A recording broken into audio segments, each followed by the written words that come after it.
Juga ada beberapa manfaat lain, tidak terbatas hanya pada yang saya sampaikan ini, tentu masih banyak manfaat-manfaat lainnya yang bisa kita dapatkan gitu ya.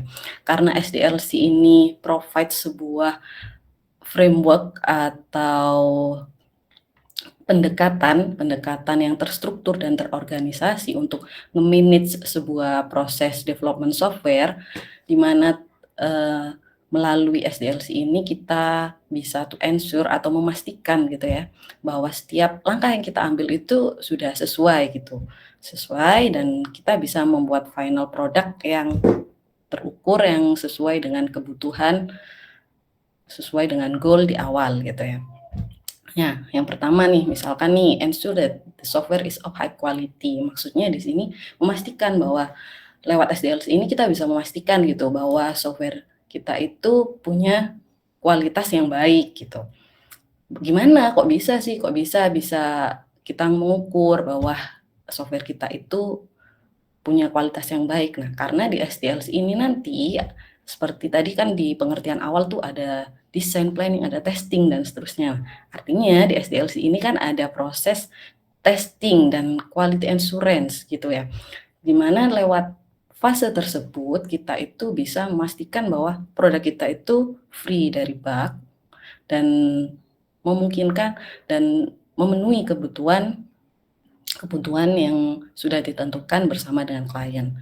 Walaupun ada sih memang ya istilah bahwa di software development itu memang untuk mencapai bug free itu cukup susah ya, cukup susah memang pada nyatanya gitu. Tapi setidaknya kita bisa meminimalisir hal itu, bisa memaksimalkan agar bug itu tidak sampai bug itu nggak sampai apa ya istilahnya, ketahuan oleh end user gitu. Dalam artian bukan berarti ngebohongi ya, maksudnya tuh belum sampai ke tangan end user kita udah tahu bahwa di sini itu ada bug, sehingga tim developer kita bisa melakukan elaborasi, bisa melakukan bug fixing terhadap bug tersebut gitu.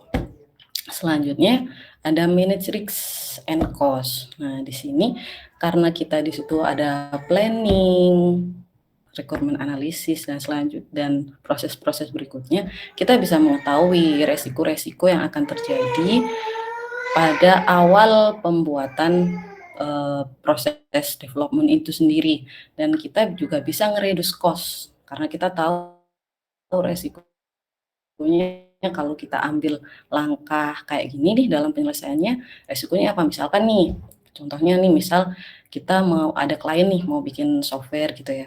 Kita identifikasi resikonya kalau misalkan, oh ini kalau kita pakai metode kalau kita pakai mobile apps nih, berarti kita butuh ini resource tambahan gitu kan, resource tambahan mobile app developer, di mana mobile app nanti masih dibagi lagi nih, ada Android, ada iOS. Nah, kita butuh artinya di situ kita butuh cost lebih tinggi dibandingkan dengan kita menyelesaikan kebutuhan klien tersebut hanya dengan aplikasi berbasis website. Nah, seperti itu. Jadi ada resiko-resiko dan juga cost control di SDLC ini.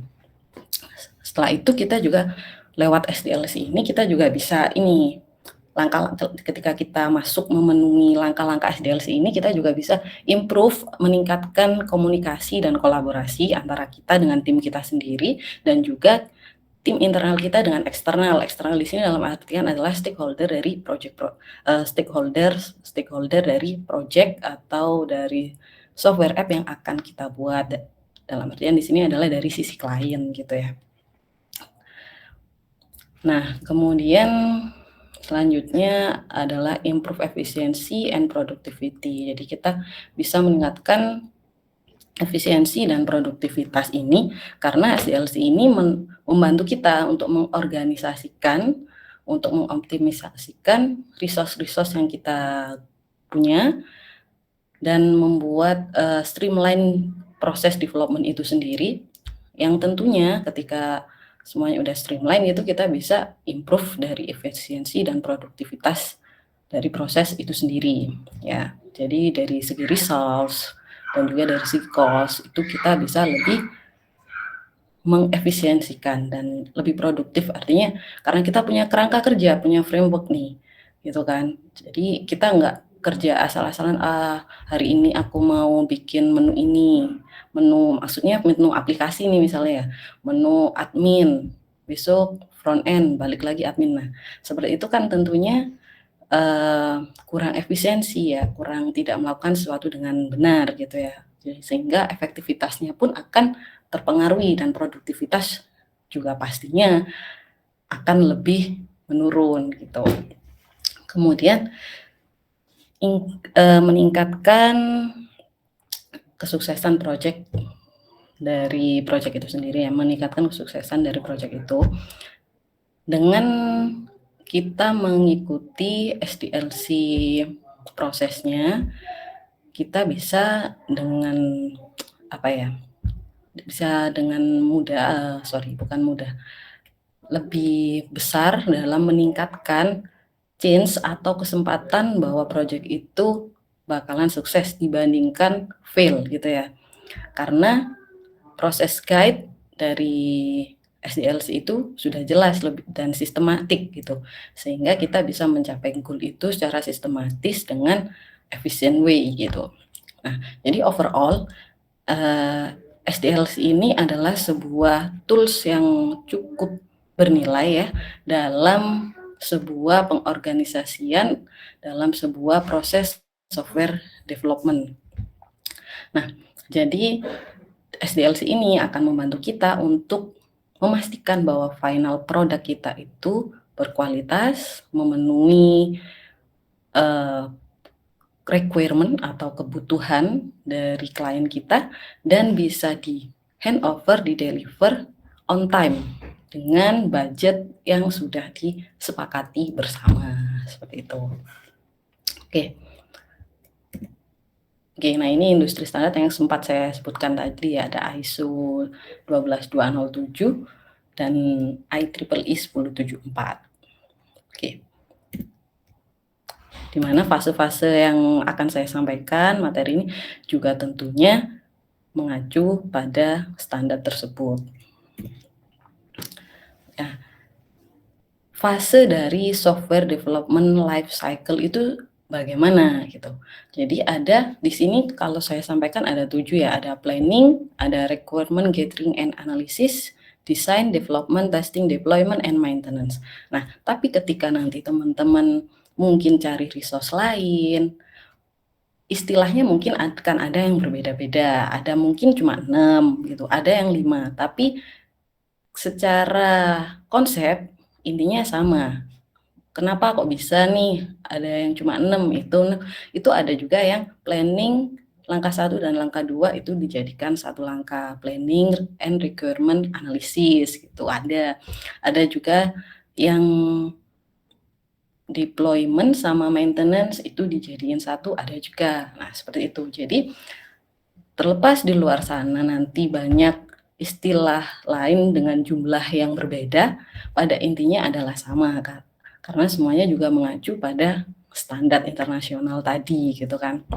Nah, jadi di sini seperti bisa kita lihat ada planning, define di sini maksudnya adalah mendefinisikan requirement itu sendiri dan menganalisisnya, kemudian desain, di sini kemudian ada development, yaitu ini adalah proses terpanjang dalam proses pengembangan software itu sendiri ya.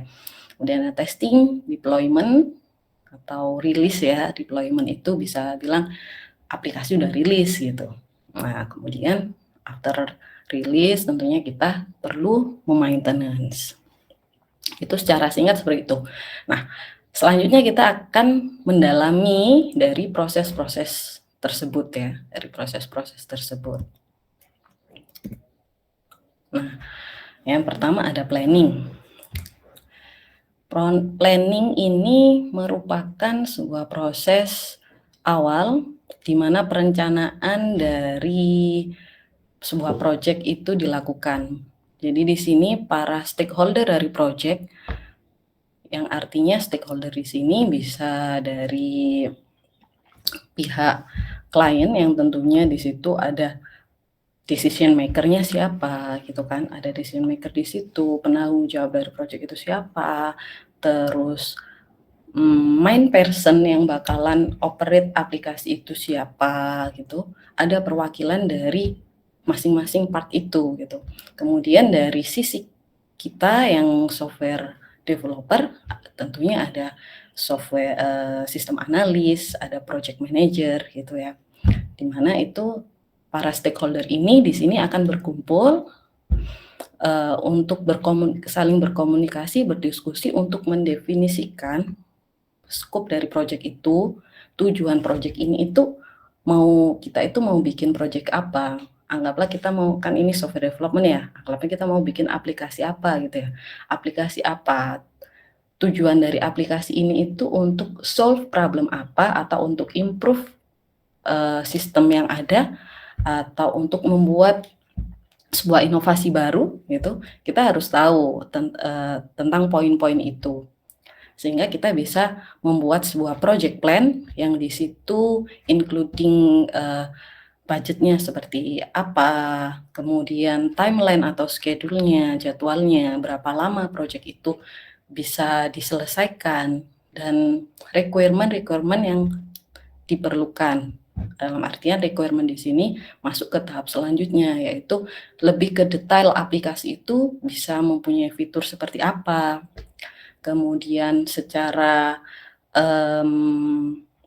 skalabilitasnya itu nanti butuh yang seperti apa, security-nya kayak gimana, dan requirement lain yang ada di proses selanjutnya gitu.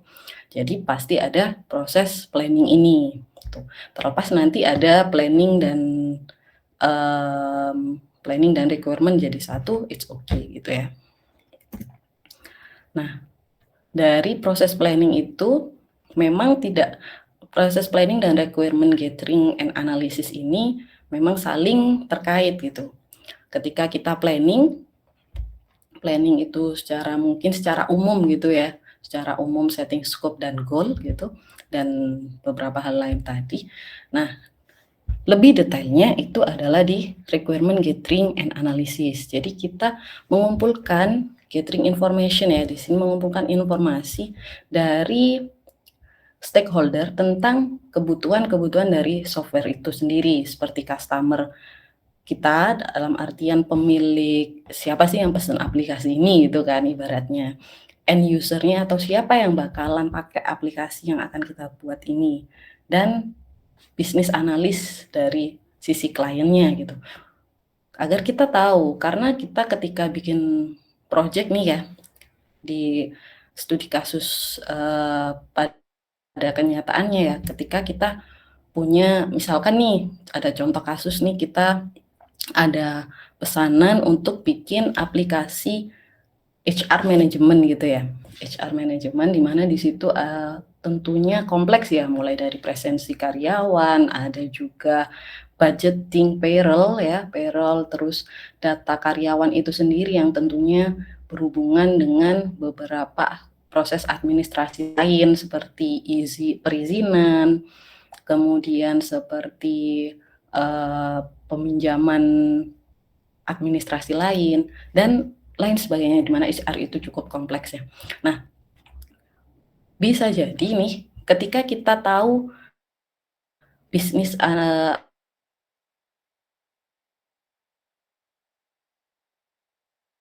materi sebelumnya ada ya, itu ya tentang bisnis analis ya. Jadi kita perlu tahu core dari klien kita itu tadi tuh sebenarnya perusahaan yang bergerak di bidang sih, karena terkadang tuh ya SOP-nya atau SOP, kemudian perlakuan, maksud saya bukan perlakuan apa ya, standar-standar IT-nya mungkin antar perusahaan itu berbeda gitu. Jadi ketika menjalankan HR system pun mungkin secara general ada yang bisa fitur-fitur yang secara general bisa kita jalankan di beberapa perusahaan sekaligus. Namun tentunya masing-masing perusahaan punya SOP atau proses yang unik yang di situ perlu dikustomisasi sesuai dengan bisnis proses mereka. Oleh sebab itu, kita juga perlu mengetahui bisnis proses mereka itu seperti apa gitu. Sehingga kita itu nggak hanya mengacu pada, oh umumnya pengajuan, ini tadi kan konteksnya bikin HR application ya. Oh umumnya kalau mengajukan izin cuti itu harus ke manajer dulu, terus approval ke direksi, misalkan kayak gitu. Nah, kita nggak bisa nih sebagai tim development saklek dengan umumnya kan kayak gitu. Nah, kita nggak bisa hanya mengacu pada prosedur yang umum saja, tapi kita juga harus memastikan bisnis proses di mereka itu seperti apa ketika ada pengajuan izin cuti, apakah seperti pada umumnya itu, ataukah ada case khusus, misalkan nih harus sebelum ke manajer harus ke ke lead developernya, atau mungkin pada jabatan sebelum manajernya. Nah, seperti itu. Persyaratannya apa? Mungkin antar perusahaan berbeda gitu. Jadi, kenapa di sini kita perlu memahami betul bagaimana customer itu berasal dari background seperti apa gitu. Nah, selama proses ini kita bisa mengumpulkan informasi-informasi yang relevan gitu ya, untuk membuat untuk sebagai acuan dalam development software tersebut. Nah, di fase ini kita harus semaksimal mungkin menghilangkan keambiguitasan ya, keambiguan dari sebuah requirement. Karena terkadang nih yang dimau klien itu mungkin kayaknya itu simple gitu ya. Tapi ternyata setelah kita deep dive nih, kita gali lebih dalam, itu kalau secara problem solving di aplikasi di IT itu perlu beberapa proses yang cukup kompleks gitu kan. Nah, sedangkan tentunya kalau kita bikin kompleks, otomatis cost tinggi dong, ya kan? Cost-nya tinggi karena perlu waktu lebih lama pengerjaannya, resource-nya atau developer-nya tentu lebih banyak. Kalau misalkan lebih sedikit pun bisa aja sih, tapi timeline mungkin berpengaruh lebih panjang gitu, yang mengakibatkan budgeting juga berbeda. Sedangkan di perspektifnya klien, "Loh, masa bikin fitur gitu aja segitu sih?" Kan gitu kan. Nah, ada yang seperti itu gitu.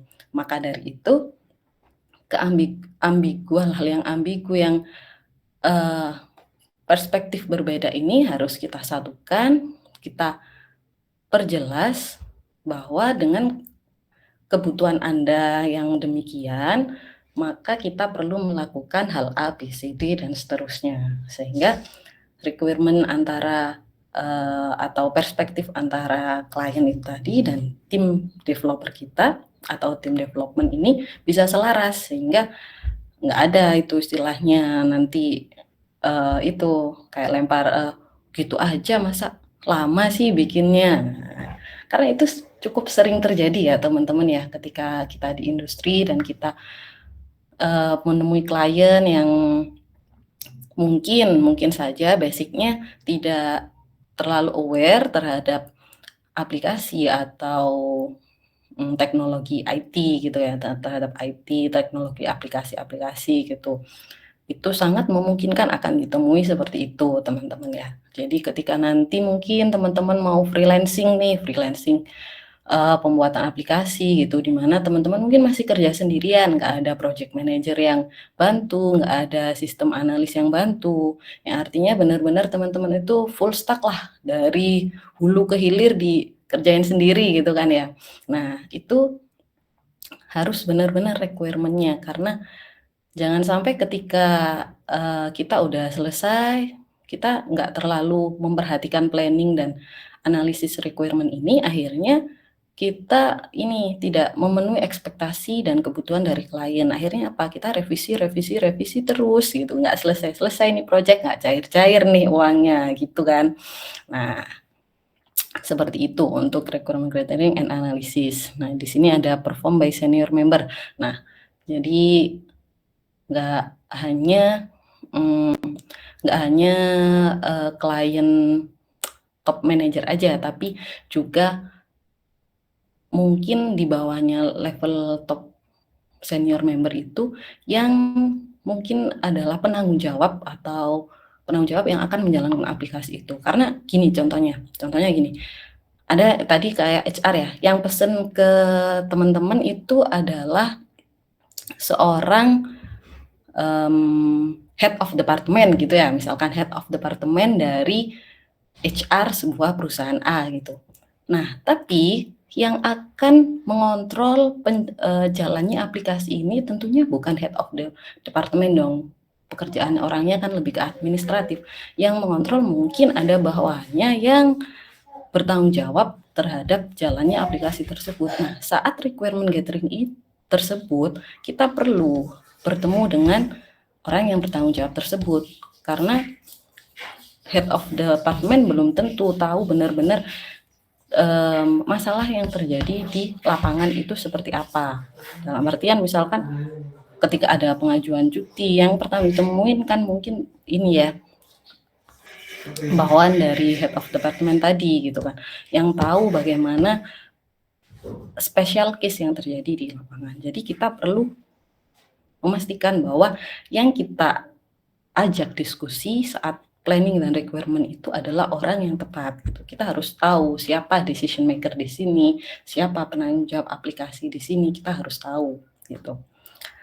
Nah, dari fase ini harapannya kita bisa menghasilkan sebuah dokumen spesifikasi ya, atau software requirement specification. Apa itu?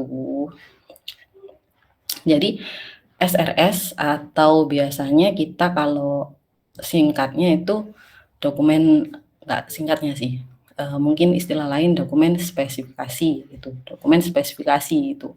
Nah itu tidak ada format yang khusus harus urutannya begini dan begitu, nggak ada, tapi umumnya SRS ini akan mencakup introduction dari project yang dijalankan atau aplikasi itu. Introduction-nya ya seperti teman-teman kalau bikin sebuah laporan pasti kan ada introduction gitu ya. Kemudian ada scope-nya, scope dari project ini itu seperti apa, ada batasan-batasannya gitu kan, batasannya, sehingga kita itu nggak bekerja di luar scope itu gitu.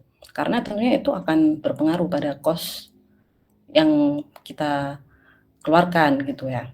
Kemudian di sini juga karena kita udah tahu requirement-nya, tentu kita akan dan menganalisisnya, tentu kita akan tahu fungsional requirement-nya dari aplikasi itu apa. Artinya fungsional requirement di sini seperti fitur-fiturnya apa kayak gitu. Kemudian non-functional requirement-nya misalkan seperti skalabilitasnya. Misalkan sebuah website ini setelah launching 1 bulan misalkan ya, harus bisa dikunjungi oleh 1.000 viewers misalkan. Nah, di situ ada non-functional yang requirement yang diperlukan. Yang ketika kita tahu hal itu, tentunya akan berpengaruh juga ke functional requirement-nya. Maksudnya kalau dia minta secara non-teknis ya, dia kan klien kita minta nih secara non-teknis, minta dikunjungi 1.000 pengunjung dalam 1 bulan. Nah, artinya secara teknis kita harus mempersiapkan dong, server kita muat nggak dikunjungin 1.000 orang gitu kan. Kemudian kita SEO-nya udah oke belum gitu, sehingga dalam 1 bulan bisa dikunjungi 1.000 orang. Nah, seperti itu. Kemudian selain itu juga user interface itu juga umum ya, ada user interface desainnya seperti apa gitu. Minimal mock-up lah, mock-up tata letak gitu ya, tata letaknya. Kemudian juga data requirement, jadi data yang perlu diinputkan itu apa, dari input itu nanti prosesnya itu seperti apa. Misalkan di HR tadi ada payroll, inputnya itu misalkan jumlah kehadiran, terus ada proses di situ, prosesnya adalah bagaimana menghitung gaji, rumusnya seperti apa, kita perlu tahu dari klien. Kemudian data itu outputnya jadi apa gitu. Outputnya apakah langsung gaji bulat atau ada gaji itu dipecah-pecah lagi, jadi gaji pokok berapa, dipotong BPJS berapa, misalkan dipotong PPN berapa, nah, seperti itu atau bagaimana? Di situ kita perlu menganalisa hal itu gitu. Jadi kita di sini harus critical thinking gitu ya, dan juga menggunakan metode yang terukur gitu. Jangan sampai kita punya requirement katakanlah seperti ini.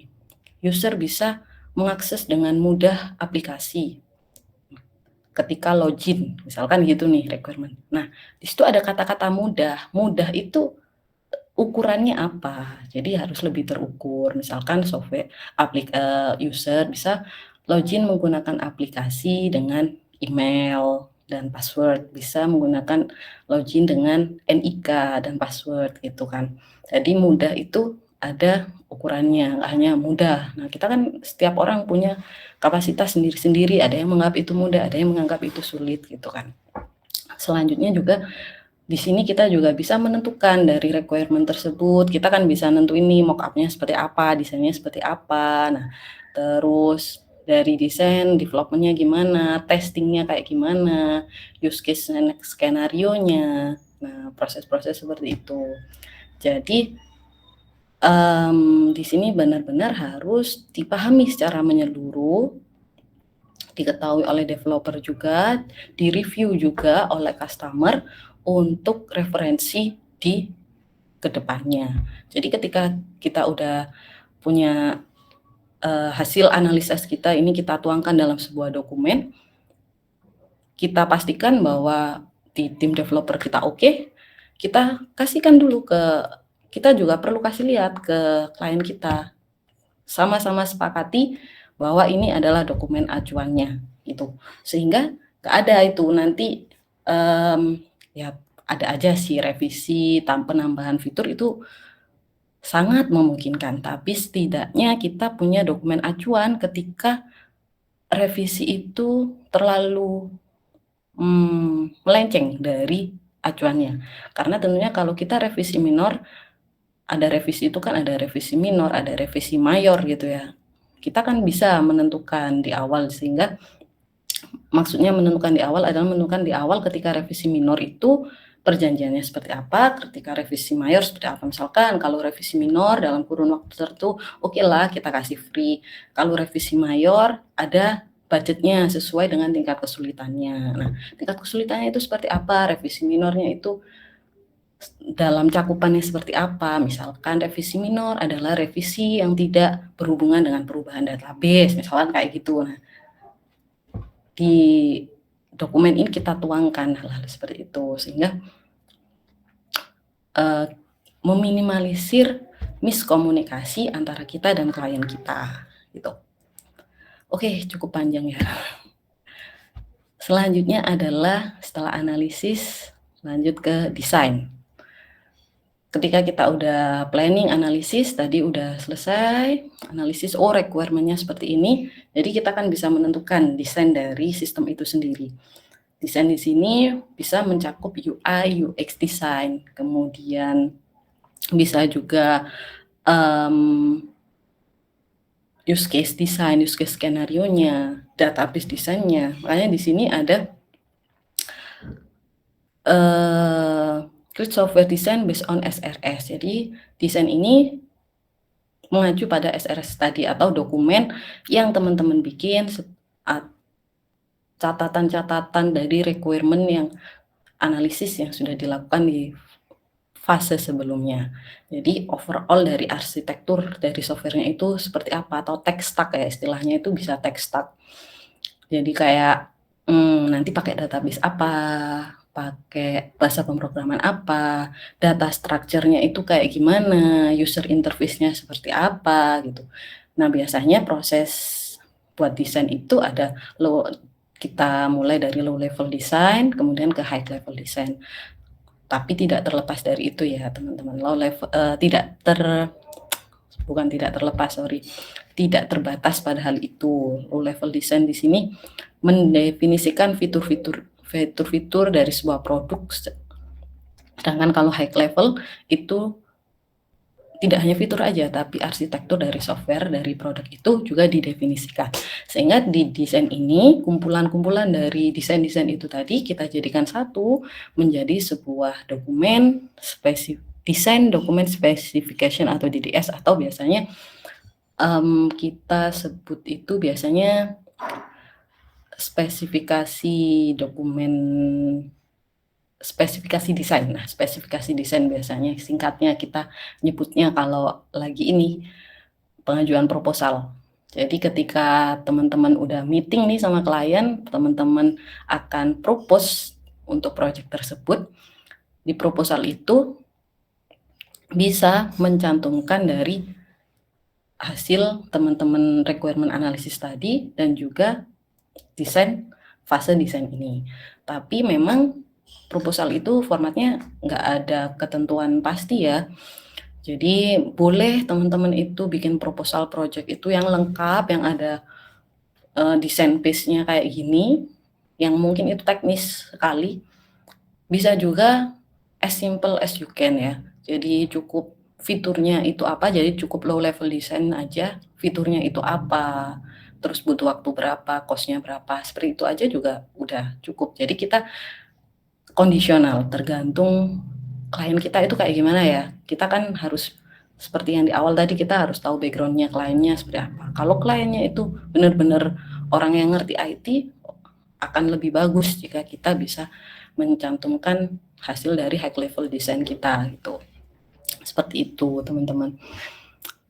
Oke, lanjut ke fase selanjutnya. Nah, fase ketika kita udah requirement udah jelas, kita udah punya dokumen spesifikasi desain juga udah ada, lanjut ke development, di mana development ini adalah proses terpanjang gitu ya, proses terpanjang karena di sini adalah implementasi dari code itu sendiri, dari modul-modul itu sendiri, sesuai dengan standar yang telah ditentukan dan best practice dari developer yang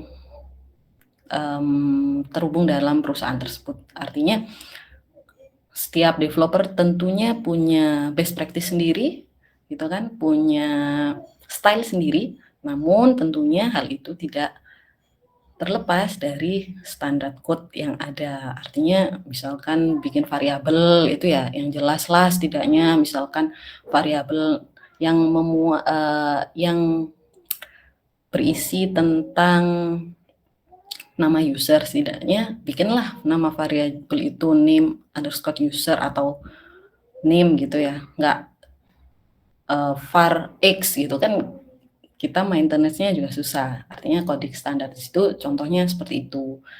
Jadi setiap developer tentunya punya style dan best practice sendiri, namun tentu harus mengikuti standar-standar yang ada gitu. Standar yang dalam artian code itu bisa di-maintain gitu loh. Nggak hanya kamu doang yang ngerti, ketika kamu transfer knowledge ke developer lain, kamu sendiri nggak akan kesulitan gitu kan. Gitu. Nah, sebenarnya selanjutnya di sini ada fase testing ya. Tapi sebenarnya pada fase development itu sendiri juga terjadi fase testing oleh developer, di mana mungkin itu lebih modular, kecil-kecil komponen gitu ya. Lebih kecil gitu. Kalau fase testing ini maksudnya fokus ke testing secara keseluruhan atau secara bundling yang sudah ditentukan. Maksudnya ketika ditentukan nih misalkan di timeline 1 minggu ini itu harus menyelesaikan task apa aja. Nah, itu testing untuk keseluruhan task itu. Sedangkan kalau di proses kita development, kita kan juga sebagai developer pasti juga melakukan testing gitu kan, sebelum kita lanjutkan ke departemen QA testing, kita sendiri juga sudah melakukan testing gitu kan. Maksudnya seperti itu. Di sini testing ini lebih fokus ke benar-benar fase yang memang khusus testing gitu, khusus testing. Yang memastikan untuk memvalidasi, memverifikasi bahwa fungsi dari software itu sudah berjalan dengan baik, dengan benar, dan sesuai dengan requirement yang sudah dispesifikasikan. Nah, banyak banget ya tentunya tipe-tipe testing ada unit testing ya. Mungkin unit testing ini yang biasanya kita jalankan ketika kita proses development ya. Ada integration testing, system testing, user acceptance, dan saat ini pun udah ada automate testing gitu kan, yang tentunya itu punya metode tersendiri gitu. Ketika kita bahas testing itu pasti nanti ada topik tersendiri sebenarnya ya untuk QA testing gitu. Tapi secara umum macam-macam testing ada seperti ini, dan perkembangannya saat ini sudah mencapai pada automate testing gitu. Jadi ada yang namanya nanti DevOps gitu kan ya, ada di mana proses antara pengembangan dan operasional itu dijadikan saling terhubung dan saling terautomate gitu, saling terautomasi gitu. Termasuk juga proses testingnya gitu. Nah, setelah testing kita ke tahap deployment. Biasanya nih kita itu ketika mengerjakan sebuah aplikasi, kita itu punya yang namanya staging area. Staging area itu artinya gini, kita butuh misalkan nih aplikasi HR tadi ya, aplikasi HR tadi kedepannya kan diakses online, punya URL tersendiri, entah itu private IP dari perusahaan atau ada URL khusus, domain khusus gitu kan. Nah, deployment ini adalah proses di mana aplikasi itu udah rilis pada alamat yang udah disepakati. Misalkan nih subdomain dari sebuah perusahaan, misalkan kantor saya aja contohnya ya, hr.oxio.com, hr.oxioindonesia.com misalkan gitu. Itu adalah ketika sudah aplikasi itu terpasang di situ, itulah yang disebut deployment atau rilis gitu ya. Udah rilis, udah sukses dari testing gitu, udah rilis di situ. Ketika masih proses development dan masih proses testing, biasanya kita punya yang namanya staging area, di mana itu hanya sebuah area yang hanya bisa diakses oleh tim internal kita. Entah itu mungkin ada subdomain lain atau mungkin pakai jaringan internal kantor seperti itu. Jadi kita melakukan semi deployment gitu ya, memastikan aplikasi kita itu nggak hanya bisa running well di offline mode gitu. Ketika kita udah terhubung dengan koneksi internet itu juga bisa, sehingga ketika migrasi ya di sini kan may also involve data migration and user training ya. Ketika sudah migrasi ke alamat yang sudah ditentukan yang bisa diakses end user, itu bisa terkondisikan dengan baik. Jadi kita nggak, karena kita sebelumnya mungkin testing di localhost gitu misalkan ya, ketika udah migrasi langsung ke URL yang disepakati, tiba-tiba banyak error dan lain-lain. Nah, itu ketika kita nggak pakai staging area gitu. Nah, selain migrasi dan deliver software ke URL atau server yang sudah disepakati, itu juga kita di fase ini juga bisa mengikut sertakan proses training. Proses training di sini adalah memberikan pengetahuan dasar ya, mungkin ya, pengetahuan dasar ke klien dan juga bagaimana cara-cara penggunaannya gitu. Tapi proses training ini baru bisa kita lakukan ketika user itu udah benar-benar accept nih aplikasi kita. Gimana kita mengukurnya? Kita tadi kan udah punya requirement ya, udah punya requirement, dokumen software requirement-nya. Nah, di situ kita bisa mengajukan namanya user acceptance testing. Nah, itu salah satu jenis testing juga ya, user acceptance testing. Nah, ini karena kalau jelasin testing secara keseluruhan cukup banyak, nah ini kita ambil contoh user acceptance testing, di mana biasanya user acceptance testing ini kita bisa punya dokumen yang berisi list sebuah fitur, misalkan nih fitur login. Di situ ada kriteria dari kriteria yang harus dilakukan oleh user. Kemudian setelah itu dari kriteria itu, user itu memberikan penilaian bahwa oke, saya sudah kriteria ini sudah terpenuhi atau tidak terpenuhi. Contohnya gini, misalkan nih fitur login ya, fitur login. Kriterianya yang pertama user bisa mengakses halaman login lewat URL tertentu. Misalkan login hr.oxioindonesia.com/login gitu ya. Lewat itu. Nah, si end user ini bukan end user yang secara keseluruhan global seluruh pegawai ya, enggak, tapi tadi kan ada penanggung jawab ya, bisa dilakukan oleh penanggung jawab dari sisi klien itu tadi. Dia coba, bisa enggak? Oke, pas nih, apa fail, centang.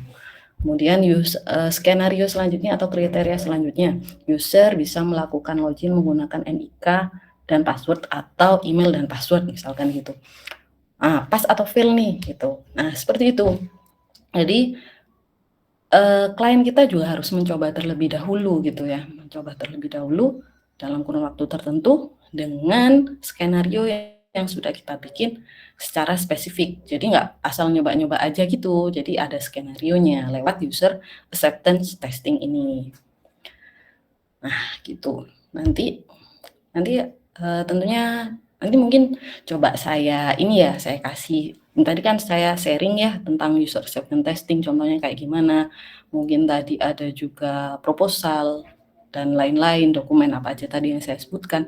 Nanti coba akan saya carikan resource-nya, saya ambil dari real project yang sudah kami jalankan gitu ya. Kita kasih contoh seperti apa, sebenarnya contohnya yang saya sampaikan itu tadi ya, cuman mungkin kalau teman-teman lihat dokumennya langsung mungkin kan lebih, oh ini maksudnya gitu kan ya, lebih ada ketika perlu diulang mempelajari juga lebih enak gitu. Nanti coba saya kumpulkan, saya posting di ini ya, Google Classroom-nya.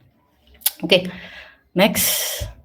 Nah, ketika kita udah handover aplikasinya ke klien, tentunya kita setelah training juga ya, kita harus kasih after sales service. Setelah itu maintenance. Maintenance di sini itu terkait dengan apa aja gitu ya. Jadi adalah support dari, misalkan ada defect di sini kan ada support to address defect. Misalkan ternyata ada kecacatan atau ada bug yang muncul baru nih, bug baru muncul gitu kan. Atau mungkin ada ada update gitu ya, ada tambahan fitur, ada adjustment tertentu, enhancement yang diperlukan oleh pengaturan lebih lanjut gitu ya, maksudnya yang diperlukan oleh klien. Nah, itu adalah hal yang perlu kita support. Jadi kita nggak kasih aja aplikasinya kan udah beres, udah training, udah apa, udah aku lepas tangan gitu.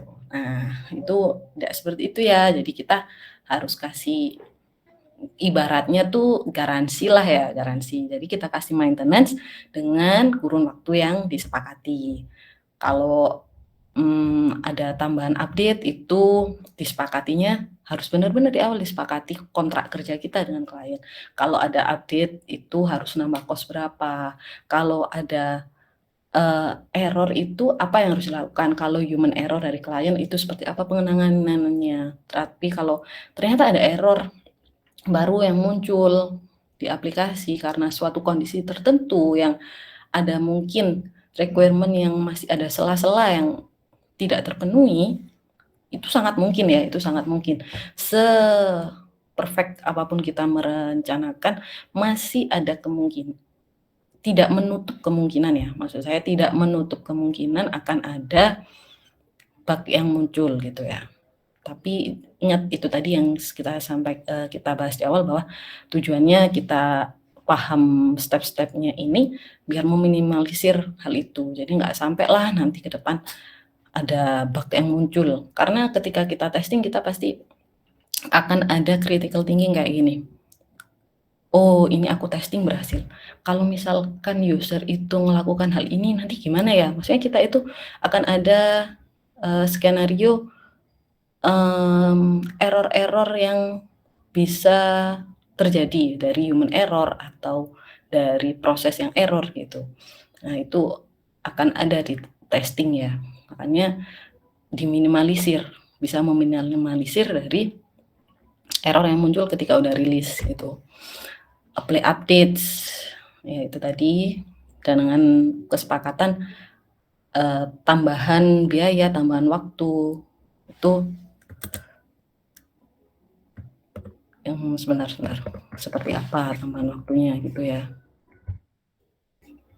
Oke, sebentar.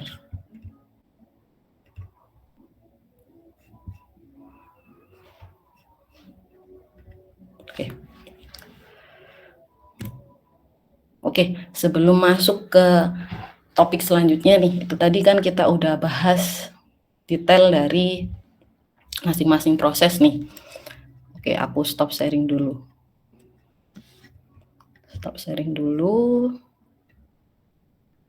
Nah, kira-kira dari sini nih, ada yang teman-teman tanyakan? Ada yang ingin didiskusikan lebih lanjut? Silakan. Saya mohon izin minum ya.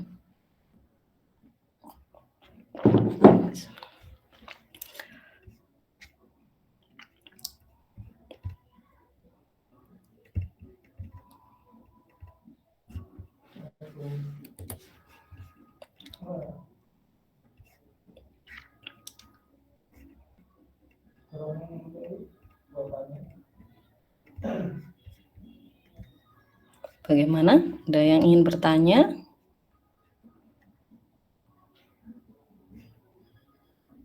Izin bertanya, Bu. Ya, Mas Alvin. Ya.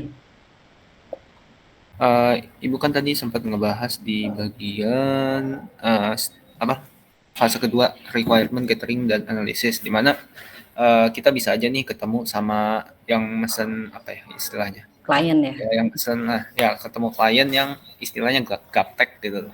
Betul. Nah, terus ya yang ekspektasi dia tinggi tapi mikirnya gampang aja gini gitu. Itu ngatasinnya gimana sih, Bu? Oke.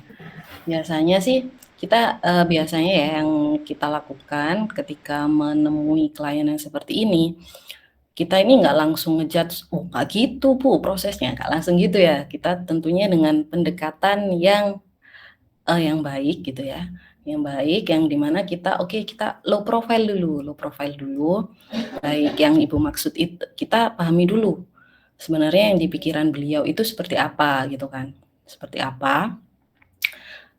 Contohnya, misalkan nih, dia mau bikin, kan tadi contohnya HR ya, HR application. Dia mau bikin kayak gini, "Aku mau nanti di aplikasi itu ada menu payroll yang cukup ini aja, aplikasinya bisa auto generate dari kehadiran karyawan," gitu ya. Nah, oke. Konteksnya di sini bikin payroll, kata kuncinya ya bikin payroll atau penggajian ya, maksudnya payroll itu sistem penggajian berdasarkan generate otomatis dari absensi atau presensi atau fingerprint-nya karyawan gitu. Udah tambahan kita kasih itu aja, payroll-nya gitu aja, nggak usah yang ribet-ribet lah, yang kasih input misalkan tambahan potongan gaji atau BPJS misal kayak gitu, misal kliennya bilang gitu kan ya, misalkan udah payroll-nya gitu aja, simple, hasil generate dari fingerprint itu dikalikan gaji pokok hariannya gitu aja, misalkan kayak gitu, orangnya bilang simple gitu kan. Nah, kita perlu, oke baik Bu seperti itu ya. Nah, kita pendekatannya bagaimana? Padahal secara teknis untuk auto generate itu tadi, kita itu perlu proses yang namanya biasanya absen itu pakai finger ya. Kalau di perusahaan-perusahaan ya mungkin yang umum itu pakai fingerprint. Mungkin ada juga yang udah pakai aplikasi, jadi data itu bisa langsung terintegrasi ke aplikasi HR kita. Bagaimana kalau nyatanya di klien A tadi yang kebetulan kurang aware dengan sebuah teknologi dari aplikasi, dia menggunakan fingerprint. Nah, di mana fingerprint-nya itu nggak semua fingerprint itu punya API yang bisa kita hubungkan dengan aplikasi kita. Nah, berarti kita di sini punya ini dong, punya tantangan kan, dia bilang yang udah langsung di-generate otomatis dari absen, dari presensi. Kan kelihatannya gampang gitu kan ya. Nah, padahal untuk generate itu tadi kita kan perlu memastikan ada API-nya nggak sih itu, tools alat fingerprint-nya, ada setelah itu output-nya apa, Excel kah ketika ditarik data dari fingerprint tadi. Nah, kalau misalkan Excel atau CSV atau hal lain, artinya kita perlu upload lagi kah ke aplikasi. Nah, ternyata kan masih banyak step dengan konteks yang disampaikan cukup di-generate otomatis aja. Nah, itu kan konteksnya seperti sangat mudah gitu kan. Tapi ternyata stepnya itu banyak. Nah, di situ kita perlu mengklarifikasi, memberikan penjelasan bahwa begini Bu, untuk Ibu bilang kan ini butuh auto generate dari Finger ya. Nah, ternyata fingerprint kita berikan fakta yang ada aja, fakta yang ada di lapangan yang berhubungan dengan klien tersebut, artinya di perusahaan tersebut. Fingerprint yang ada di sini itu tidak punya akses atau tidak menyediakan dari tools-nya. IoT biasanya kan ada yang menyediakan, ada yang enggak ya. Misalkan udah terlalu jadul kan enggak ada API-nya, artinya kita harus membangun suatu sistem yang menjembatani antara fingerprint-nya Ibu ke aplikasi kita gitu. Jadi kita istilahnya itu mungkin pakai yang mudah dipahami ya, mungkin kalau API gitu dia kurang paham, yang menjembatani antara fingerprint dengan aplikasi gitu.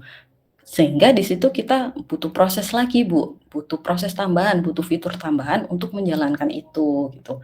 Setelah udah ada jembatannya antara fingerprint dan aplikasi yang kita bikin, nah kita perlu menambahkan proses lagi Bu, yaitu membaca datanya fingerprint tadi. Datanya perlu kita baca gitu kan.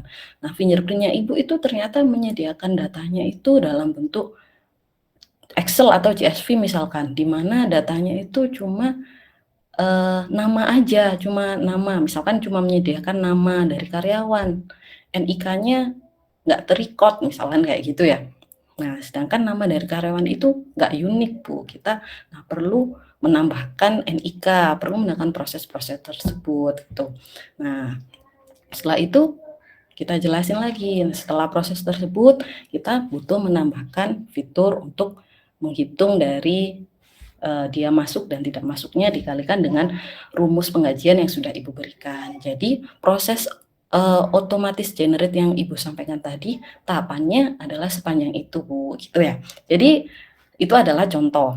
Nah, intinya adalah kita pertama harus tetap stay calm, low profile ya, low profile. Nggak boleh kita langsung judge, wah itu susah Bu. Nah, kita nggak bisa kayak gitu, wah itu nggak mungkin. Nah, seperti itu. Kalau memang nggak mungkin ya silakan, tapi kita bisa sampaikan dengan menjelaskan fakta-fakta yang ada dan langkah-langkah penyelesaian masalah dari keterbatasan yang dimiliki oleh klien tersebut. Jadi kita memberikan awareness, pengetahuan bahwa yang Ibu maksud dengan yang Ibu ekspektasikan seperti ini itu untuk mencapai hal ini kita perlu melakukan step-step seperti apa. Nah, sehingga klien itu bisa memahami bahwa oh ternyata yang aku pengenin itu stepnya itu segitu banyak ya gitu. Dari situ biasanya klien akan paham, oh berarti ini butuh tambahan waktu lagi ya. Dia kan Pak bilang gitu nanti, butuh tambahan waktu lagi ya. Iya, nah, seperti itu. Jadi dia akan lebih memahami ketika kita menjabarkan fakta yang ada di perusahaannya dia versus bagaimana kita mendevelop aplikasi itu dengan bahasa yang mudah, sopan, gitu. Seperti itu, Mas Alvin. Jadi lebih ke personality ya. Gitu. Baik Bu, terima kasih. Baik. Oke nih, sebentar. Yang off cam nih ada Mas Irwan Ferdi. Ada yang ditanyakan Mas Irwan Ferdi? Tidak ada Bu. Oh kenapa nih off cam? Oh gitu, oke. Ini teman-teman ini ya di rumah apa tetap masuk ke kampus kalau online gini? Masih di rumah, Bu. Oh gitu ya biasa. Oh berarti nggak ada kegiatan. Biasanya kalau misalkan blended learning gini, ini nggak ada kelas di lab khusus gitu. Jadi bebas di mana aja gitu ya biasanya. Learn from everywhere gitu ya. Kalau kita biasanya work from everywhere, nggak WFH lagi sekarang WFA. Work from everywhere nih teman-teman, learning from everywhere ya. Oke. Oke, ini waktunya tersisa sampai kurang berapa menit lagi nih? 15 menit, 45 menit lagi ya. Nah, oke, selanjutnya nih, kita tadi kan udah tahu nih konsep dari SDLC itu prosesnya itu tahapannya kayak gimana. Nah, kita akan lanjut.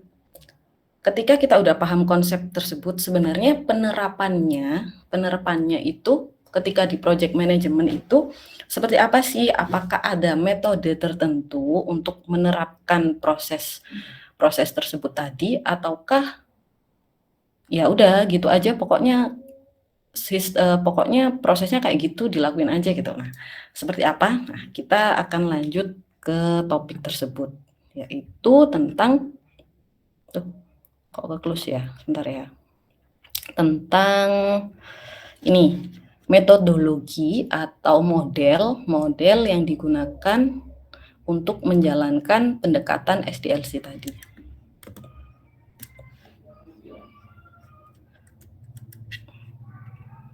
Oke, saya share screen lagi.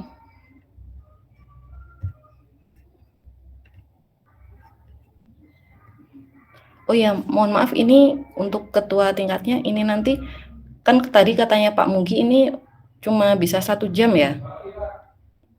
Nah nanti untuk meet selanjutnya biasanya seperti apa? Disediakan oleh siapa? Izin masuk, Bu. Iya, gimana? Mungkin disediakan oleh Pak Mugi atau enggak nanti bagaimana? Biasanya di Google Classroom sudah ada Meet-nya tersendiri, Bu. Oh, berarti meet lanjutannya udah di ini ya, di Google Classroom-nya ya. Oke, terima kasih Mas Nasrul Alvin.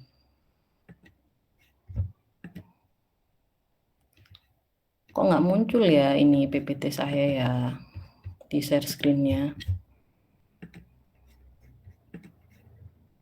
Kayaknya harus saya close lagi.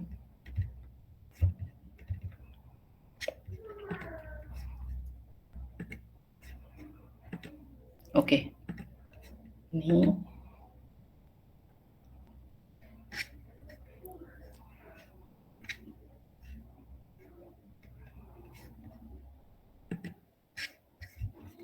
udah terlihat slide-nya, teman-teman? Sudah, Bu. Baik. Selanjutnya untuk penerapan, baik terima kasih udah dikonfirmasi ya, Mas. Selanjutnya untuk model atau metode yang digunakan di SDLC ini.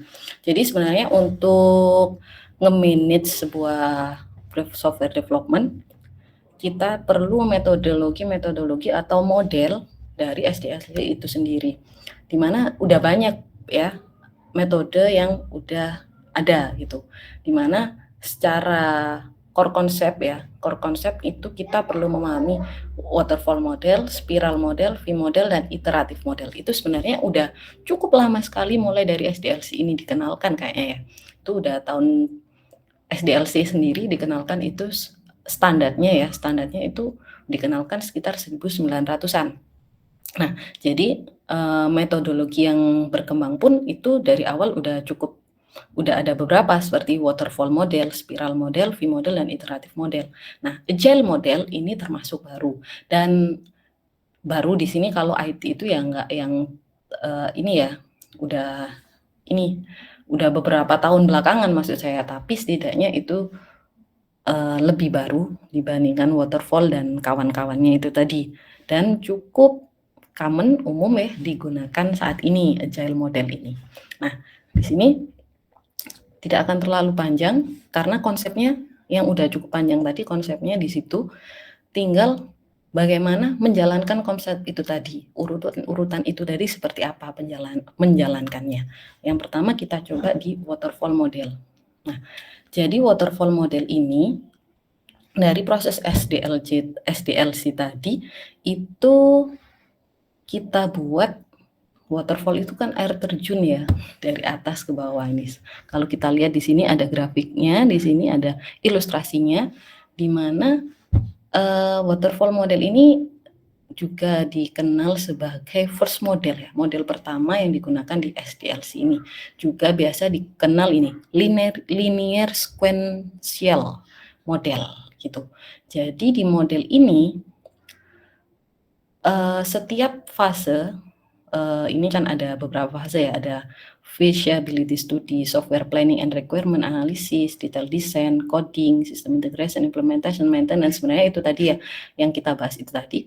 Itu dilakukan per fase. Jadi ketika fase 1 belum selesai, feasibility study atau kita mempelajari kelayakan dari aplikasi, mungkin dari aplikasi yang sudah ada, kayak gitu kan, itu belum selesai, kita nggak akan lanjut ke proses berikutnya, gitu. Jadi ketika software planning sama requirement selesai, benar-benar udah fix, nggak ada revisi, udah kita beberapa kali meeting sama klien, udah fix, baru kita masuk ke detail design atau analisis tadi masuk ke requirement sekalian misalkan ya, baru masuk ke desainnya. Ketika desain udah fix, nggak ada revisi udah, gitu kan, baru lanjut ke coding dan seterusnya seperti itu. Jadi benar-benar satu fase itu perfectly complete gitu ya, harus diselesaikan dulu baru bisa lanjut ke tahap selanjutnya. Nah, biasanya waterfall model ini digunakan untuk proyek yang berskala besar gitu, proyek yang berskala besar, karena di sini tentunya kita bisa lihat di sini ada time ya, di sini ada waktu, di grafik itu di paling bawah ada maksudnya di ilustrasi itu ada time, ada waktu, di mana tentunya semakin lama kita menyelesaikan satu proses, otomatis proses sampai akhir pun akan membutuhkan waktu yang cukup panjang gitu. Tapi dengan proses yang seperti itu sebenarnya ini memberikan manfaat untuk lebih memudahkan dalam memanajemen project itu sendiri, karena requirement itu benar-benar clearly defined gitu ya, udah benar-benar clear didefinisikan, jadi lebih simple dan lebih mudah dipahami, dan semuanya well documented gitu, lebih dokumentasinya pasti bagus semua karena setiap step benar-benar diselesaikan. Nah, tapi itu tadi memakan waktu yang cukup lama, dan juga karena customer itu mungkin kita kadang ini ya ada perubahan requirement. Tentunya itu resiko-resiko itu akan sangat berpengaruh di proses ini. Itu. Dan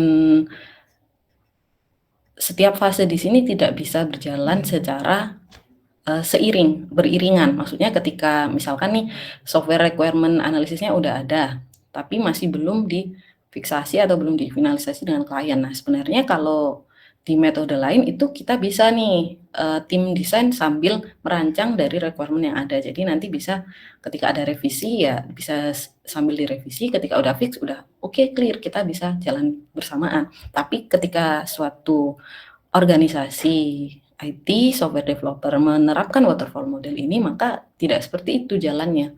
Jadi harus benar-benar clear dulu, baru didesain. Desain clear dulu, baru di-develop. Seperti itu. Oke. Selanjutnya ada V-model. Nah, kalau V-model ini sebenarnya adalah advance dari waterfall model tadi. Nah, dia secara di sini kan proses where execution of process jadi prosesnya dieksekusi secara sequential atau bertahap gitu juga dalam bentuk V-form. Juga V-form di sini mewakili dari verification phase dan validation phase. Jadi ada fase verifikasi dan fase validasi. Di mana fase ini sebenarnya juga dijalankan seperti konsepnya si waterfall, yaitu requirement dijalanin harus selesai baru sistem requirement. Tapi itu di sisi dikelompokkan menjadi sisi verifikasi. Nah, kemudian testing itu dikelompokkan menjadi sisi validasi. Nah, kedua sisi ini berjalan bersamaan gitu ya, berjalan bersamaan. Jadi ketika kita punya user requirement yang ada gitu ya, kita bisa mendefinisikan juga dari requirement ini kira-kira acceptance testing dari user itu seperti apa, skenario-nya seperti apa gitu kan. Dari requirement yang ada lanjut ke sistem requirement atau tadi desain gitu ya, desain. Nah, sembari itu validation phase-nya juga bisa kita jalankan proses testingnya seperti apa. Akan tetapi proses dari masing-masing verification sendiri itu bertahap juga. Jadi requirement harus selesai dulu, baru sistem requirement-nya dilakukan, desain dilakukan, seperti itu. Nah, di samping itu ada hal yang bersamaan, validation phase, tapi di validation phase sendiri juga sama seperti di waterfall, harus diselesaikan dulu tahap awal, tahap selanjutnya, sampai tahap akhir. Seperti itu untuk V model ini. Biasanya sih ya, ini digunakan, pendekatan ini digunakan untuk proyek yang lebih kecil skopnya dibandingkan waterfall. Ini juga ini sih, ketika ada perubahan di stage tertentu gitu ya, pasti cost-nya juga lebih tinggi karena dia ini juga ya, pengerjaannya kan juga bersamaan juga gitu. Oke, lanjut. Iteratif. Oke. Iteratif model, dari istilahnya iteratif adalah iterasi ya, iterasi, pengulangan. Nah, jadi iteratif model ini jadi bisa dimulai tanpa harus menunggu full dari requirement yang ada. Jadi ketika udah ada requirement yang difinalisasi, misalkan subset dari all requirement itu udah ada, dia udah bisa start gitu. Udah bisa start dari requirement, dia build dulu yang pertama, desain, testing, implementasinya. Kemudian ketika requirement selanjutnya sudah difinalisasi lagi, dia jalankan juga. Jadi dia kayak prototype gitu, semacam prototype, diiterasi terus, diulang-ulangi. Jadi ternyata di building pertama udah nggak ada revisi, oke, kita lanjut ke building selanjutnya dengan proses kembali mulai awal tadi, desain, testing, implementasi, desain, testing, implementasi, seperti itu. Itu iteratif. Selanjutnya spiral. Nah, kalau di spiral ini merupakan salah satu model SDLC yang paling fleksibel. Ini maksudnya paling fleksibel di sini di antara model SDLC yang ketiga atas tadi ya, yang 3 sebelumnya ya. Di antara 3 itu spiral ini juga termasuk yang fleksibel gitu. Dia juga mengikuti model iterasi juga, iteratif model tadi juga. Jadi di sini bisa kita lihat di sini ada pengulangan juga dari identifikasi, desain, evaluasi gitu ya. Tapi dia itu ini dijalankan itu seperti prototype, jadi dia bikin prototype dulu, kemudian dia kasih prototype itu ke klien, ada feedback, dari feedback itu dianalisa lagi, requirement seperti apa, di plan lagi, begitu terus ini sampai akhirnya acceptance test, seperti itu. Nah, yang saat ini juga umum digunakan adalah agile. Di agile ini, inti dari agile ini arti dari agile itu kan apa ya, cepat gitu ya. Jadi kita adaptif gitu, adaptif terhadap perubahan. Ini adalah model ini adalah kombinasi dari iteratif model tadi dan juga incremental. Incremental tadi ada di spiral tadi kan increment ya juga. Nah, maksudnya terus bertahap. Setelah diulang-ulang terus bertahap gitu. Jadi misalkan pertama ibarat penjumlahan nih angka 2, tahap pertama. Tahap keduanya 2 ini diulangi ditambah 2 lagi. Nah, itu kan berarti iterasi dan increment. Ada iterasi dan ada pengulangan dan ada penambahan di pengulangan selanjutnya. Nah, seperti itu. Jadi di sini ada iterasi 1, iterasi 2, iterasi 3, di mana di setiap iterasi itu ada plan, ada define, code, building, test yang SDLC fase tadi yang kita bahas bersama itu.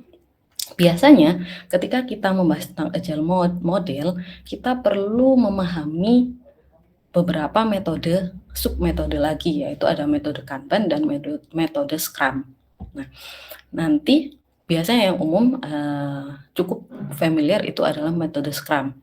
Nanti tugasnya teman-teman nih mencari tahu apa itu Scrum metodologi yang digunakan pada agile model ini, gitu ya.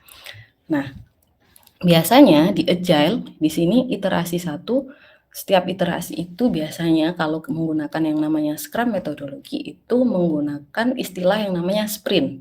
Sprint kayak lari sprint gitu kan ya, cepat gitu ya. Sprint biasanya dengan timeline 2 minggu. Jadi dalam timeline 2 minggu mereka tim developer ini akan melakukan pembuatan desain, development, testing untuk requirement tertentu. Selanjutnya di iterasi selanjutnya di week kedua, di dalam 2 week ini akan ada proses review juga, review, feedback, testing, mana yang harus diselesaikan to-do list-nya, dan selalu biasanya ada meeting, retrospektif meeting gitu ya, meeting untuk apa kendalanya, terus besok itu targetnya apa, kayak gitu. Di agile seperti itu biasanya ada sprint selama 2 minggu, tapi ya tidak terikat 2 minggu sih, cuman umumnya 2 minggu gitu. Dalam satu sprint 2 minggu dengan fitur-fitur tertentu mulai dari desain, development sama testingnya gitu. Itu untuk agile model. Gimana di sini disebutkan juga bahwa agile model effectively give the customer the finish system they want. Jadi karena di agile model ini komunikasi dengan klien itu lebih sering dilakukan, lebih sering melibatkan kolaborasi dan komunikasi di agile model ini. Kolaborasi ini tidak terlepas hanya dengan klien aja, tapi antar tim QA, antar tim internal developer pun saling berkolaborasi, sehingga banyak tools-tools yang digunakan di agile model ini. Nah, tools seperti apa yang biasanya digunakan di agile model ini? Nanti akan saya kasih contoh. Salah satu penerapan agile model menggunakan tools yang namanya Trello. Mungkin teman-teman udah familiar ya dengan nama Trello itu. Nah, kalau kita lihat dari survei di tahun 2000, survei dari Statista 2023, di tahun 2022 itu SDLC yang paling sering digunakan metodenya adalah yang paling tinggi nih. Ini worldwide ya. Jadi nggak hanya di Indonesia tapi worldwide survei ya. Itu ada di DevOps yang pertama, kemudian ada Agile, kemudian Kanban. Sebenarnya Kanban juga bisa diterapkan dengan Agile juga. Kalau di sini tadi Agile Scrum nomor 2, kemudian ada Kanban, ada Waterfall. Waterfall masih walaupun dia itu salah satu model pertama yang digunakan di SDLC, sampai saat ini pun masih banyak yang menggunakan Waterfall gitu ya. Ada juga Waterfall, Scrum, Waterfall sama Scrum jadi di mixing gitu ya. Kemudian ada Lean ini juga cukup tinggi, di mana Waterfall di sini walaupun terendah tapi angkanya masih cukup banyak loh, 26% gitu.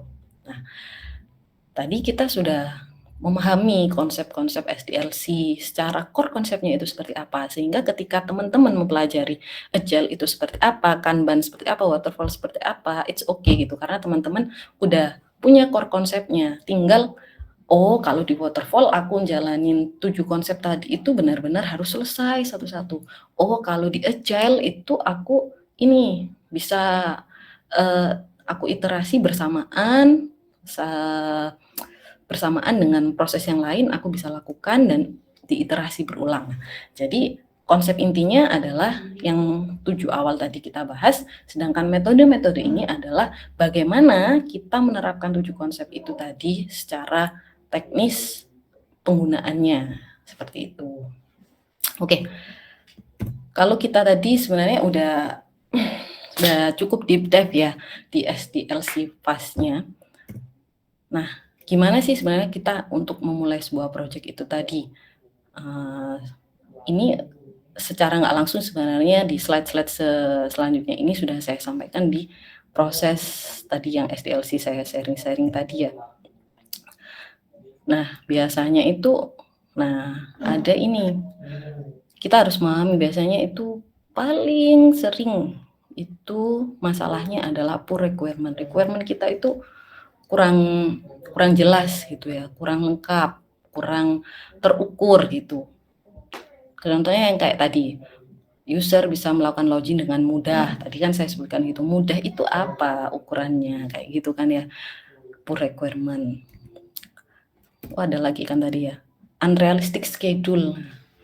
Maunya fiturnya ada banyak banget HR ya, kompleks gitu. Tapi dia maunya pokoknya ini nggak mau 2 bulan harus jadi gitu ya. Misalkan nih 2 bulan harus jadi. Nah, tentunya pendekatan seperti apa? Tentunya kita harus menyajikan informasi detail tentang bagaimana sebuah fitur itu terselesaikan secara teknis sehingga kita bisa memberikan schedule yang realistis gitu kan. Realistis dan bisa dipahami oleh klien kita yang mungkin kasarnya ada yang gaptek gitu kan. Kemudian testingnya kita mungkin kurang terstruktur gitu ya. Futuritis dan miscommunication ini lebih ke komunikasi kita dengan klien yang jarang banget kita komunikasi sama klien. Udah habis meeting awal kita udah kerjain aja, terus tiba-tiba kita deliver ini sub fitur yang ini udah selesai Pak atau Bu. Kita nggak komunikasikan gitu kan selama prosesnya. Itu akan menjadi salah satu penyebab project itu tidak terselesaikan dengan baik gitu pada kenyataannya gitu. Jadi usahakan ketika kita membuat sebuah aplikasi, kita punya klien, tetap jalin komunikasinya. Kita kasih update minimal. Misalkan nggak harus setiap hari, mungkin bisa seminggu sekali misalkan ya, atau 2 hari sekali, 3 hari ya.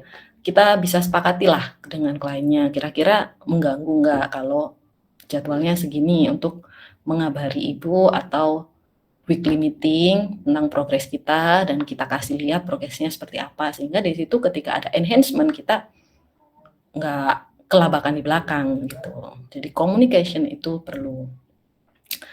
Kemudian kalau berdasarkan report nih, reportnya udah cukup lama sih sebenarnya di 2014 tapi masih cukup relevan gitu ya. Yang challenging di sebuah project itu adalah salah satu faktor yang challenging itu adalah yang terbesar adalah lack of user input, kurangnya input dari user itu tadi. Di awal kan saya bilang kita harus tahu siapa decision maker di sini, head of department misalkan, siapa penanggung jawab dari aplikasi ini ketika udah rilis.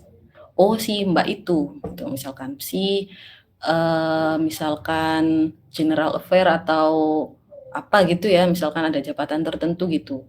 Misalkan Mbak Fulanah gitu kan ya, Mbak Fulanah si penanggung jawabnya. Nah, ketika kita nggak pernah komunikasi sama Mbak Fulana, kita cuma tanya aja ke head of department, nah itu tentu cukup kurang karena Mbak Fulana ini yang tahu secara teknis di lapangan, bagaimana prosedur administrasi yang berjalan, yang benar-benar face to face sama karyawan dengan berbagai faktor-faktor yang dibawa. Sedangkan head of department kan taunya udah beres dari Mbak Fulana gitu kan. Makanya kenapa kita perlu tahu siapa decision maker kita gitu di situ ya. Nah, terus incomplete requirement dan spesifikasi. Jadi requirement seperti tadi ya yang masih kurang, kita kurang menggali lebih dalam, memahami keinginan user, aplikasi fiturnya yang dibutuhkan seperti apa, seperti itu. Lanjut yaitu project Nah ini ada juga impact factor-nya. Jadi kayak masih tetap requirement sama lack of user involvement itu masih menjadi faktor terbesar gitu ya.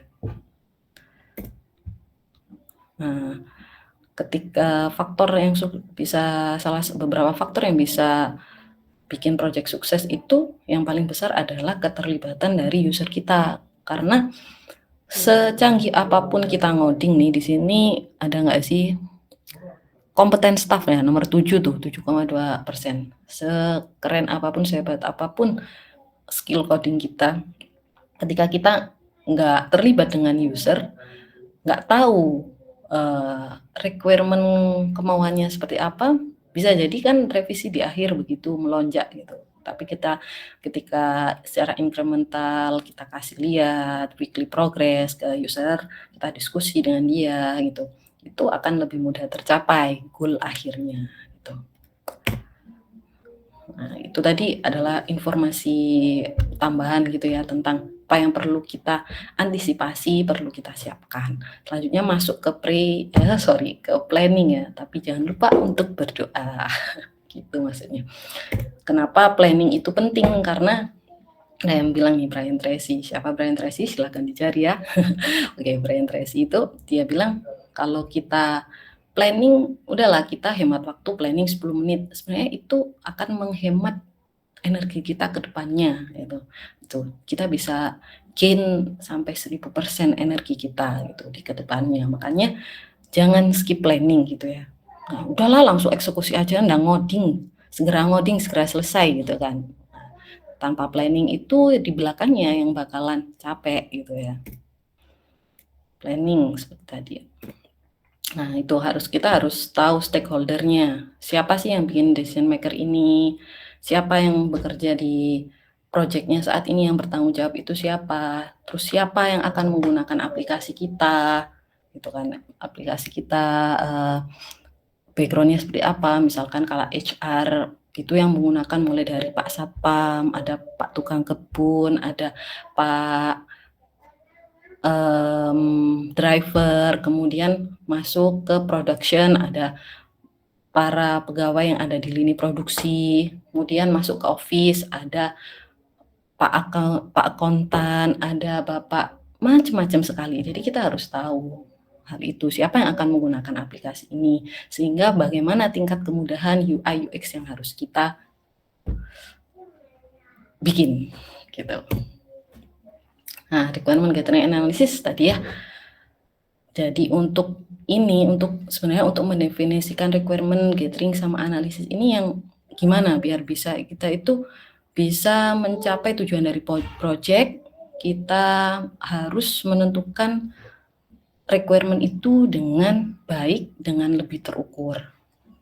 Teman-teman mungkin udah nggak asing ya dengan SMART goal ini. Jadi harus spesifik seperti apa.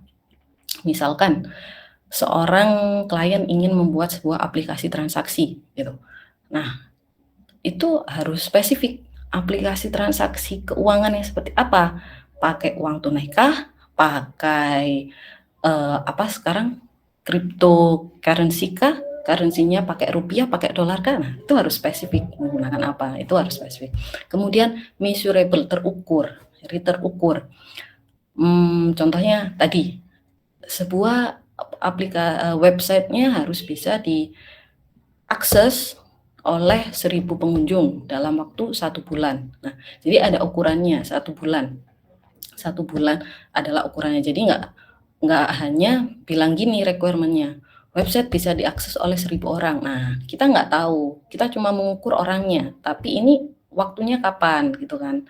Itu juga berhubungan dengan time base juga gitu kan. Dan juga relevansinya, apakah relevan 1 bulan itu mencapai 1000. Nah, kita harus mengukur itu. Attainable, apakah bisa, achievable, apakah bisa diterima standar itu. Jadi kita bisa menerapkan SMART goals ini tadi. Ketika kita membuat requirement, kita bisa membuat kalimat, ungkapan, deskripsi yang spesifik, kemudian ada ukurannya, ada tolak ukurnya secara angka atau secara matematis atau secara logical. Kemudian itu juga realistis, sustainable bisa dicapai, dalam artinya realistis dan bisa dicapai itu bisa dicapai dengan teknologi kita bisa mencapai itu enggak gitu. Terus kemudian time base-nya harus ada tolak ukur waktunya juga gitu. Pengukurannya kan nggak hanya secara tadi ya, secara logik, secara matematis, secara angka, tapi juga secara waktu juga bisa diukur gitu. Jadi SMART goal ini bisa diimplementasikan ke bagaimana kita membuat atau mendefinisikan sebuah requirement gitu. Nah, biasanya kita juga bisa mengorganisir sebuah timeline aplikasi itu menggunakan beberapa tools. Ada kalau ini ada yang hijau itu nanti kita di situ bisa project yang dari Microsoft itu Microsoft Project, itu kita bisa bikin Gantt chart dan chart-chart lain yang untuk scheduling gitu. Kita juga bisa pakai aplikasi namanya Jira, Trello, Asana. Nah, itu kita bisa explore di situ. Nanti saya kasih contoh yang Trello ya. Kemudian nih ada quote nih. Good software like wine takes time. Jadi nggak ujuk-ujuk, nggak tiba-tiba jadi ya, ada prosesnya butuh waktu, planning itu butuh waktu gitu. Tapi ketika kita nggak punya planning, itu artinya kita merencanakan untuk gagal ya gitu. Katanya kata quote yang bagus seperti itu ya, dan itu memang betul gitu kan. Ketika kita nggak punya planning, kita nggak punya arah gitu, nggak punya arah untuk menyelesaikan project tersebut. Ini dalam konteks project ya. Kemudian untuk tools-tools yang bisa kita gunakan untuk visualisasi, kalau sekarang nih ada Figma juga ya, ada Figma.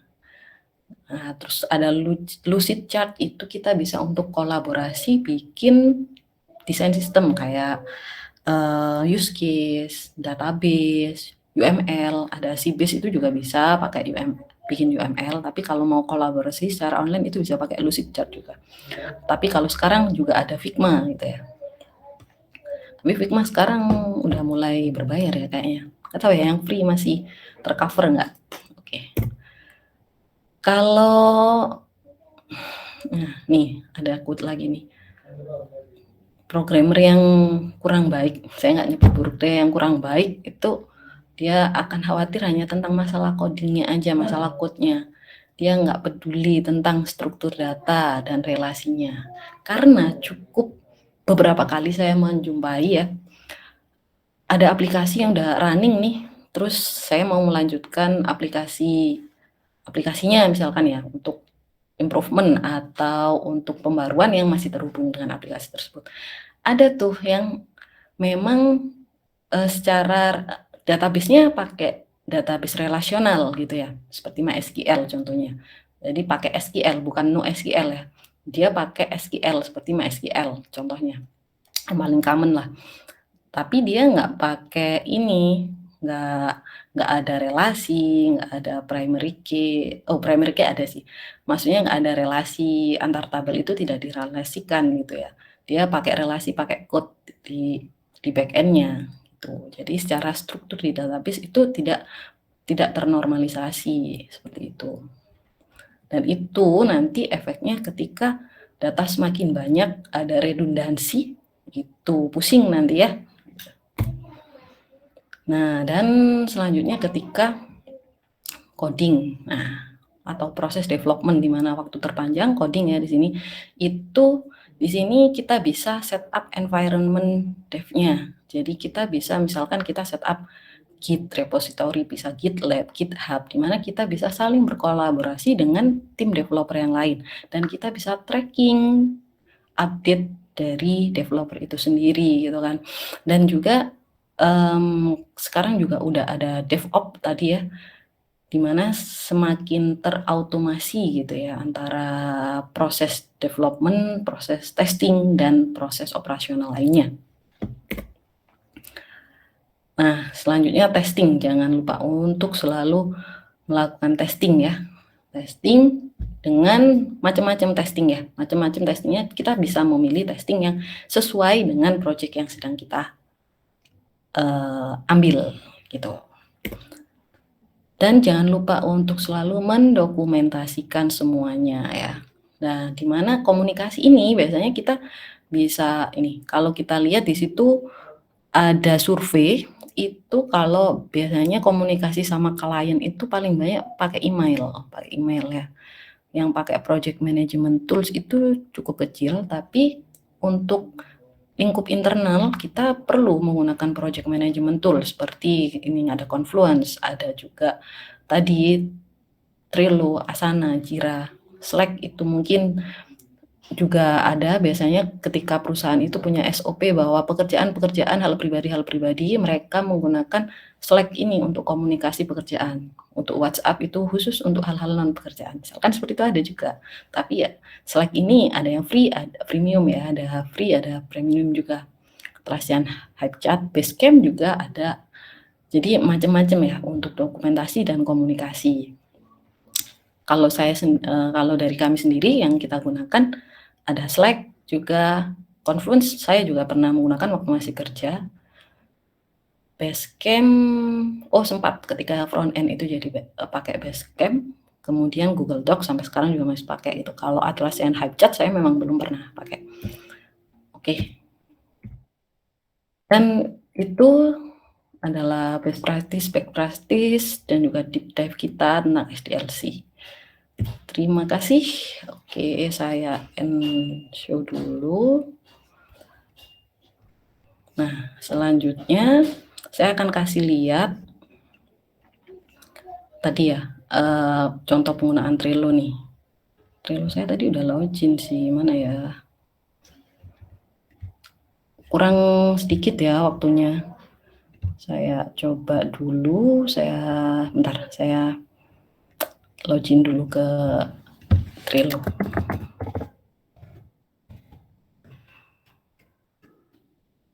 Oke, saya coba share screen dengan waktu yang tersisa.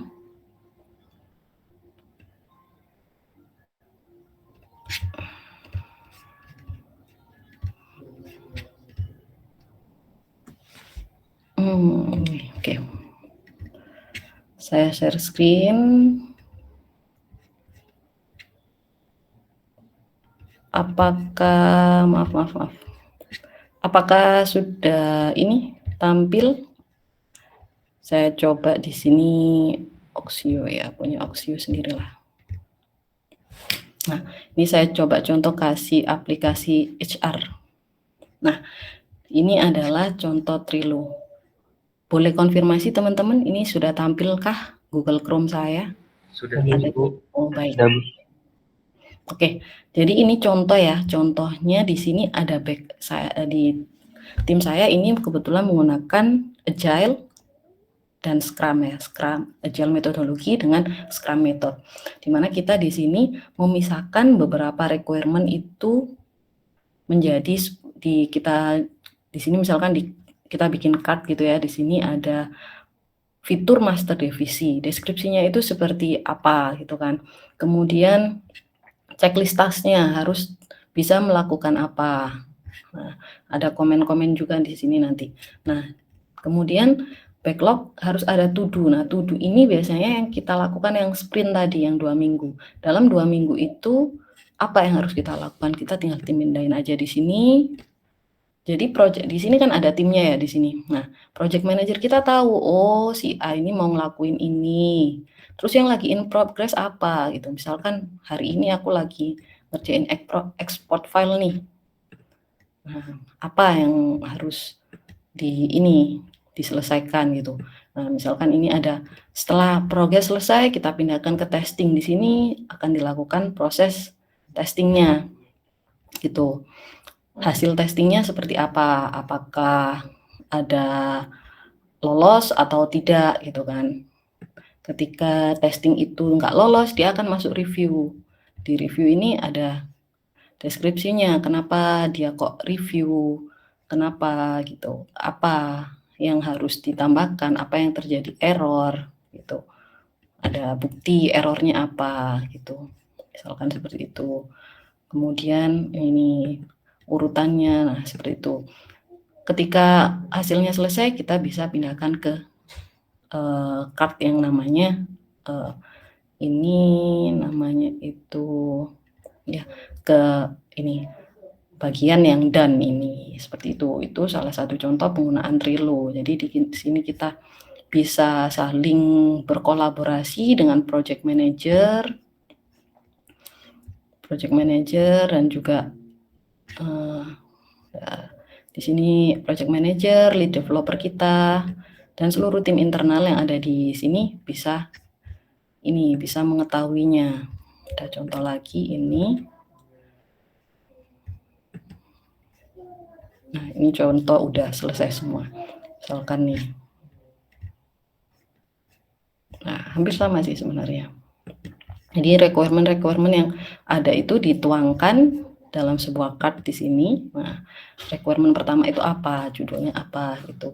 Atau kita mau ngasih list lagi, ini nggak terikat dengan list seperti ini ya, backlog, to do, in progress, review, testing, dan ada yang hanya to do, in progress, review, in progress, testing, dan ada juga. Ya, jadi bagaimana sebuah organisasi itu menentukan sprintnya, menentukan bagaimana proses SDLC itu digunakan. Dan ini yang saya contohkan adalah contoh dari Scrum metodologi gitu.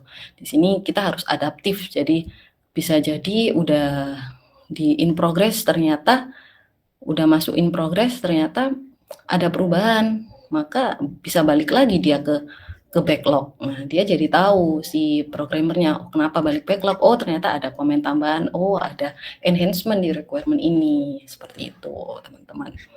Oke. Oke, saya stop sharing dulu. Oke, itu yang untuk materi hari ini.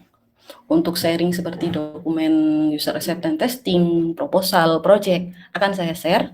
Nanti saya siapkan karena saya perlu cari file-filenya dulu ya. Mana yang bisa saya share ke teman-teman. Nanti akan saya share di Google Classroom-nya ya, teman-teman ya. Nah, ada waktu 3 menit, ada yang teman-teman tanyakan? Nah, untuk pertemuan selanjutnya saya minta ini ya, teman-teman untuk mencari paper, ulasan, e-book, atau resource-resource lain tentang Scrum metodologi yang digunakan di Agile. Jadi akan saya posting tugasnya di Google Classroom. Jadi mencari pemahaman konsep tentang Agile metodologi dan Scrum. Seperti itu ya, bisa secara poin-poin pentingnya bisa teman-teman sampaikan dalam bentuk PDF. Kalau mau PowerPoint juga boleh gitu. Itu selain dikumpulkan juga untuk tugas dikumpulkan di pertemuan minggu selanjutnya. Kenapa saya berikan itu untuk teman-teman lebih explore ya. Yang metodologi yang saat ini banyak digunakan di industri di Indonesia juga khususnya. Sebenarnya juga ada DevOps, tapi ini kalau DevOps itu lebih advance banget ya. Jadi saya coba pilih yang Agile and Scrum metodologi. Jadi Agile metodologi tadi, di mana di proses pelaksanaan Agile metodologi itu ada sub metodologi namanya Scrum, SCRUM, Scrum tulisannya Scrum. Nah, teman-teman mencari referensi tentang itu dengan nggak hanya kopas ya, nggak hanya kopas dari sumbernya, tapi ulasan dari teman-teman, poin pentingnya seperti apa gitu. Oke, ada yang ditanyakan? Nanti akan saya bikinkan sih tulisan tentang tugasnya itu seperti apa gitu. Maksudnya apa yang saya sampaikan ini akan saya berikan note juga nanti di Google Classroom-nya. Oke, ada yang perlu ditanyakan teman-teman? Saya mohon izin semuanya untuk on cam. Saya perlu ambil ini screenshot untuk kelas selesainya ya. Mohon bantuannya untuk on cam semua.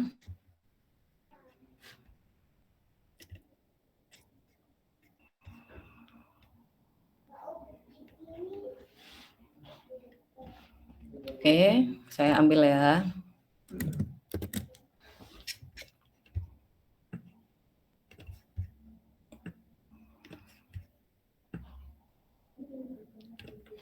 Satu, dua, tiga. Oke, terima kasih teman-teman semua atas waktunya, atas perhatiannya, sudah mau berkenan mengikuti kelas yang saya sampaikan ini. Semoga apa yang saya sampaikan, termasuk teori secara akademik, pengalaman, dan juga real kondisi di lapangan, bisa memberikan ilmu yang bermanfaat buat teman-teman, bisa menjadi bekal buat teman-teman nanti ketika sudah masuk di dunia industri gitu ya. Jadi nggak terlalu kaget gitu, nggak punya bekal yang lebih dari cukup dari yang seharusnya gitu. Jika teman-teman mau tanya-tanya, bisa langsung ini tanyakan ke saya lewat email bisa, atau lewat WhatsApp juga bisa, di nomor mungkin bisa dicatat 0821 900 9181. Nah, udah kayak customer service aja ya saya. Oke, terima kasih teman-teman atas partisipasinya. Sampai jumpa di kelas selanjutnya. Terima kasih. Mohon maaf apabila ada hal-hal yang kurang berkenan, ada hal-hal yang menyinggung teman-teman. Saya ucapkan mohon maaf yang sebesar-besarnya. Dan juga saya ucapkan terima kasih kepada Pak Mugi yang sudah memfasilitasi kelas kita hari ini. Oke, selamat pagi menjelang siang. Wassalamualaikum warahmatullahi wabarakatuh. Waalaikumsalam. Waalaikumsalam warahmatullahi wabarakatuh.